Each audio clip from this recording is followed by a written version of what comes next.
Today I will talk about spiritual bypassing in relationships. Why is it so common?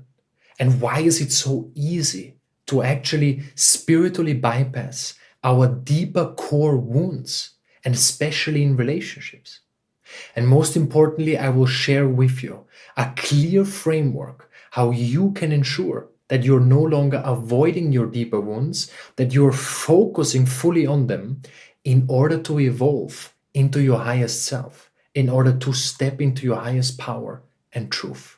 This episode is for both men and women and singles and couples. I will also provide very clear and practical examples that many of you will be able to relate to and from which you will gain deep insights. The term spiritual bypassing was first introduced in the 1980s by John Welwood, who was a Buddhist teacher and psychotherapist. And here is his definition. Spiritual bypassing is a tendency to use spiritual ideas and practices to sidestep or avoid facing unresolved emotional issues, psychological wounds, and unfinished developmental tasks.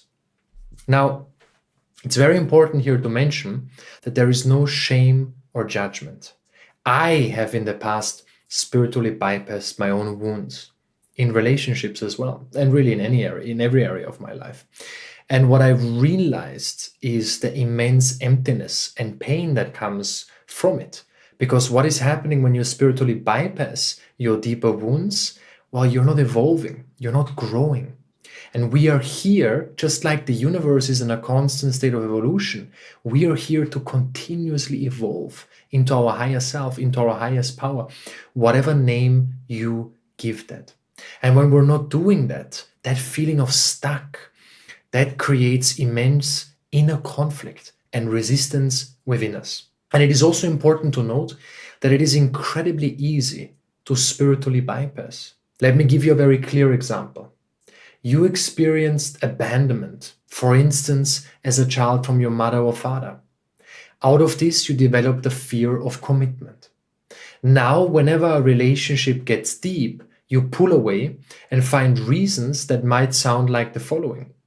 It is not spiritually aligned. I no longer feel it. My intuition is telling me to go. And while this might be absolutely true in a certain context, where really your intuition is telling you that it's not in alignment, here, what happens is that we unconsciously start using spiritual concepts to bypass our deeper fear of commitment that, for instance, can come from an abandonment wound. This doesn't mean that you shouldn't trust your intuition. This doesn't mean you should doubt yourself. All it means if you start to see a pattern that every time it gets deep with someone in your intimate life and you pull away, that is a clear sign that there is some potency in that for you, that you are avoiding something, that you are running from something, that this is activating within you. Spiritual ideas here serve as a scapegoat because it's so much easier to just say, oh yeah, it's not aligned, I no longer feel it, my intuition, X, Y, Z. None of this is done consciously. This is usually entirely unconscious. So no one is just choosing and saying, I'm going to spiritually bypass my wounds right now. This is simply avoidance, escapism, and our shadow is a master at avoiding the real work. This is why it's not as simple as just become spiritual, just do some healing work. I wish it were that simple. But your shadow, my shadow, our shadow, which is the shadow is within us all. Our shadow is a master at, so to speak, finding ways of how we, instead of doing the actual work, we engage in some navel gazing, strengthening ultimately our spiritual ego or our spiritual shadow, in the sense that, oh, look, I'm doing all this healing work. And we are still at a subconscious level running away from our true wounds, from the true pain. And why? Because it's so hard to face. There most likely within you is a certain part that does not want to be exposed. And it will do anything to hide. It will do anything for you to distract yourself with whatever. But that's something that's your highest potential, or within transforming that lies your highest potential. Because when you go into that, that's when you really start to create breakthroughs, rapidly awaken, rapidly transform. That is the real shadow work. And there's no better place for this than in relationships. And of course, if you're not in a relationship right now, you're doing this with yourself as well, because you also have a relationship with yourself. So this is shadow work individually, and it's shadow work in relationships. Spiritual bypassing is ultimately your own shadow or avoidance that doesn't want to face the heartbeat of real spirituality. Because real and grounded spirituality gives you both the potential for the highest joy, love, intimacy, bliss, ecstasy in your life. And also, it's going to absolutely be mortifying. It's going to crush you to the highest degree, and you will have to die 1,000 deaths and many more. When I say this, I'm dead serious. To say that spiritual work is easy is nonsense. Because if you look in the world, many people, even though it's great that spirituality is more trendy, it's important, but it's actually very easy to get lost on the spiritual path because there's so many illusions, so many distractions, because our shadow is a master at avoidance, at sneaking into everything we do in order to essentially keep us from our highest evolution. Because us evolving, truly facing the parts that are really uncomfortable, the parts that are ugly, dark, that we judge heavily, that are almost like mortifying to just look at or feel for a moment. That's when we really start to evolve. And when we work through that, that's when we naturally start to integrate our shadow. We step, so to speak, into our highest power. Awakening is amazing. Spirituality is amazing. But that doesn't mean it's always going to be easy. That doesn't mean there won't be moments in your life where you have to go through a dark night of the soul. I'm not saying this in a pessimistic way. On one hand, it is incredibly challenging. On the other, you're evolving into your highest self. You're experiencing more abundance, more heart openness, more freedom, and the deepest sense of joy, love that you can experience. But on the other side, you're also facing yourself at the deepest level. And these spiritual deaths, which is, so to speak, the death of your old self and the rebirth of your true self, or the losing our old identity, which is conditioning, which is not actually who we are. That sounds all cool and fancy. But when these parts really go, when it's time to really let that go, and we do the deep work around it, it's going to be very challenging. It's going to be extremely intense, because that experience is intense, because it needs that intensity, that force of energy for us to really transcend, for really big breakthroughs to emerge and to take place that are also remaining at a sustainable level. It's not just, oh, I'm feeling great right now, but it's really a deeper change and transformation in consciousness. This is essentially what we're always looking for when we're doing the real spiritual work, is that we're looking for this, not just having a good moment, but really transforming our everyday life, shifts that are permanent, so to speak. That doesn't mean hold on to anything, but what it means is that you go deeper and you go deeper and you go deeper. So what is the practice? What is really important here in relationships? The practice is to really learn to lean in when things get hard, to really learn to embrace the challenge. In the moment where there is the biggest tension, in the moments where there is the highest trigger, is your highest opportunity to evolve. So don't look away. Don't distract yourself. Don't project onto your partner or onto your future partner. Instead, use these moments to ask yourself a simple question. This is how you avoid spiritual bypassing. This is the question: what is really arising within me right now? Or what is really happening inside my body right now? What is that really activating inside you? That discomfort, that moment of tension, that when you feel the need to run, when you feel the need to escape, to judge, to blame, whatever that is, what is that activating within you? And when you no longer look away, when you use these moments of challenge, which are inevitable in any relationship, but specifically in intimate relationships, because they mirror us our core wounds and core patterns and conditioning and trauma at such a precise and deep and confrontational way for us to evolve in highest service of love, of course, that's really the practice. So what are other ways how we spiritually bypass? Other ways is that we easily judge our partner or our beloved or our intimate partner, and we don't have an honest look at our own behavior. We're quick to pass judgment onto the other. We know all about their shadow. We all know all about their wounds, about their issues. But what about our own stuff? That seems justified. And that in itself is a sense of entitlement. And that comes through spiritual bypassing. Quick to pass judgment, but quick to excuse our own patterns and our own conditioning that we bring into the relationship or into a relationship. It's important to mention here that this does not apply to any form of abusive relationship or relationships that are not safe for you. It's important that you can discern and see. And when someone really crosses your boundaries, then it's not about looking within and not judging them. Then it's about protecting yourself. So protect yourself. I'm speaking about a conscious union here and not about a dysfunctional, unsafe environment where you have to protect your heart. These things do not apply in that scenario.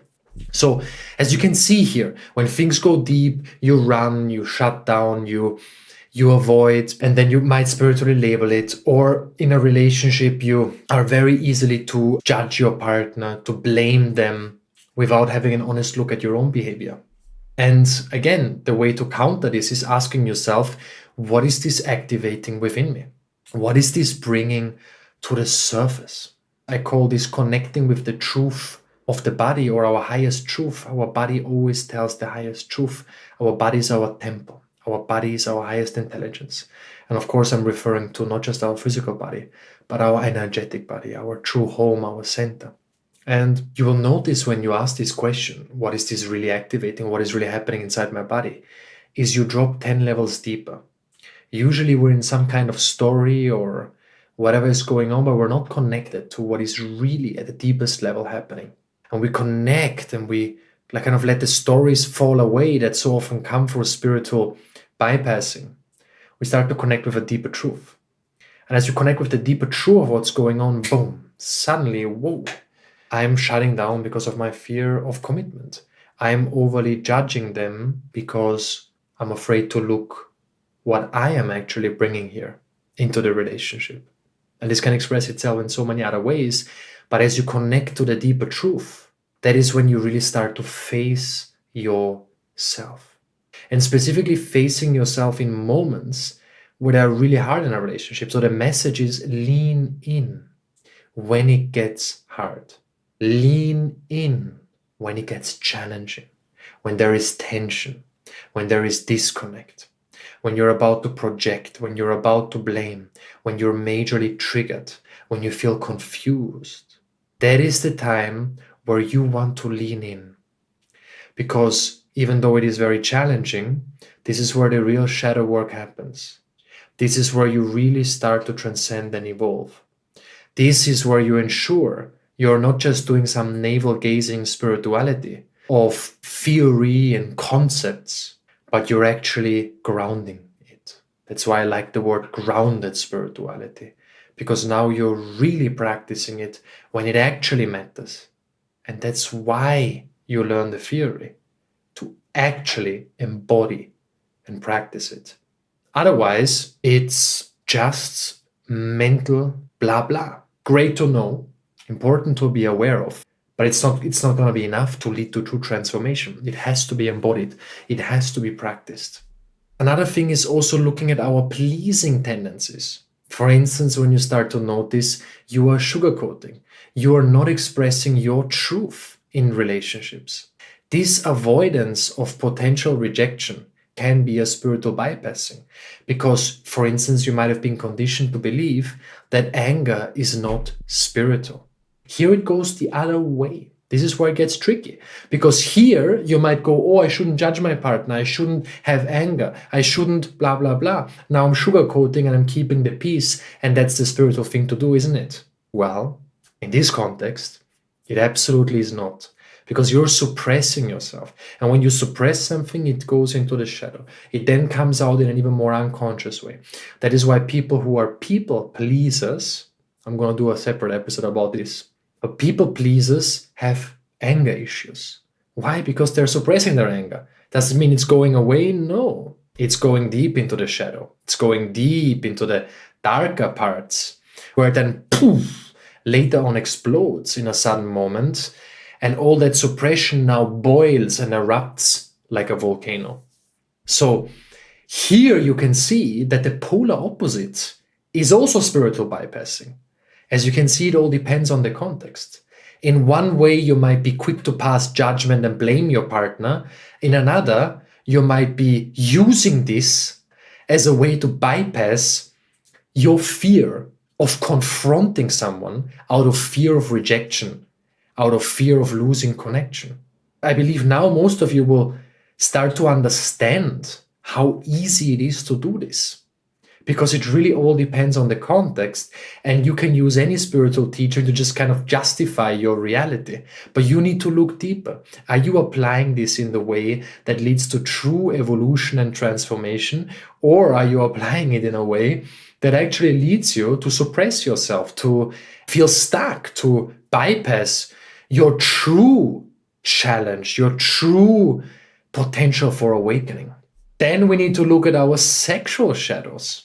How are we potentially out of integrity with our sexual energy when we are in a committed relationship? For instance, someone might be texting with potential lovers, sharing intimate details with a potential lover. And this is not about right or wrong. If you're in a polyamorous relationship and you really feel that's where you can evolve, amazing. You most likely know my take. I don't like the word monogamy because of the associations that people, of the rigid associations people have with it. But I believe in a conscious, deeply devoted, fully committed relationship. That is for me the path of sacred union. But I'm not saying it's the path for everyone. Neither do I have a judgment or do I have a problem with it. Because if I had, that would be an issue on my end. If you truly feel you can evolve, amazing. But either way, this is not about morally right or wrong. This is about looking where we are potentially still distracting ourselves, not facing deeper challenges. And one of the challenges here is that perhaps sexuality, validation, intimacy, emotional intimacy is a way for you to validate yourself, is a way to distract yourself from potential pain, trauma, and wounding you have experienced. And now anytime this wounding comes up, boom, you go on a dating app. Every time the wounding comes up, boom, you watch porn. And now where is this coming from? Where is this behavior coming from? It's coming from unconsciousness. It's coming because you want to avoid something. So also here we need to look at how are we spiritually bypassing through our sexual energy and our arousal. Whatever that looks like to you. Now in the context of a monogamous relationship, in the relationship I choose to have in my marriage, here it is about leaking in sexual energy. Where are you still leaking? Where are you still opening doors for others to come in order to receive validation? As minor and minuscule as it seems, these are all ways how we spiritually bypass a deeper pain that we don't want to face, that we want to mask. And this is just simply one of the many expressions of it. Again, or spiritually bypass that someone might be unsatisfied in their relationship and now they start seeking the validation somewhere else. But they're spiritually bypassing because the real challenge is actually expressing that from their deepest heart to their partner and moving back into alignment, or seeing whether it is still in alignment before going out and doing these things unconsciously. These are all ways essentially of how we are bypassing the deep work of truly facing ourselves through the mirror of a relationship. Our relationship provides the greatest and most profound mirror for us to face ourselves. There truly is nothing as powerful as a relationship where everything is being brought to the surface and you have the possibility to lean in In a conscious relationship with the right partner, you want to lean in and lean in and lean in anytime when it gets challenging. Because that's where you really start to face yourself. That's where you evolve, and the relationship and the intimacy and connection, the trust, everything ultimately evolves. Now you will naturally experience more bliss, more joy, deeper intimacy, but it's sustainable, it is real, it is permanent transformation. It is true and the only true freedom. And it's not rocket science at the end of the day, because the key is just to be really aware of when you are using spirituality to avoid the deeper issue. Ask yourself right now, that's my assignment to you. Where might you be still avoiding facing yourself, using any spiritual or personal development jargon in order to not look at where you're still running, where you're still distracting yourself, where you're still afraid to face and feel what's underneath, what's the deeper emotion, what's the deeper truth in your body. So in one sentence, the conclusion is always stay connected as much as possible to the deeper truth of what is really going on within you. And chances are high, the moment you escape and distract and find easy excuses that you're avoiding something, you're not looking in the right place. Because when you start looking in the right place, which is always within you, that's when you truly start to evolve. And that is ultimately the real spiritual work, the real shadow work, and also where the real healing and real transformation and real evolution takes place. Thank you so much for listening. I'm truly honored to have you here. It's really a great privilege for me to be able to share these things with you and for you to be here and to listen.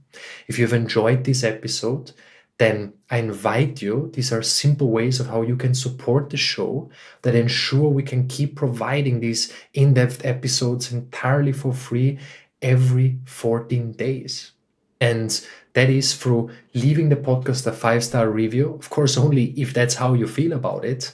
And if you can leave a few words and a few sentences about what insights you gain from this or how you feel your experience with the podcast, that goes already a long way, because it allows us, the podcast gets ranked higher, it allows us to reach more people with this important message. Now, if you want to share the podcast on social media with friends or someone who you think can benefit from this, then these are also amazing ways how you can support the show. If you want to benefit from more free offerings, then there is one that is really, really, really powerful. And if you haven't subscribed to my newsletter that comes out every single Friday, then I really invite you, I urge you to do it, because I know the deep value you're going to get from it. Because if you are here, you listen to this entire episode, then you are going to receive deep value from every Friday. I'm sending out a newsletter. I write it personally. And I share details of my life. I go into personal stories, I go into personal reflections, things I normally do not share. So if you click on the show notes or type in lorinkren.com/newsletters, or you can just write us a message on Instagram with the word newsletter, then basically you can subscribe for free, entirely for free, and receive those. Again, thank you so much for being here. I'm truly, truly honored to have you here.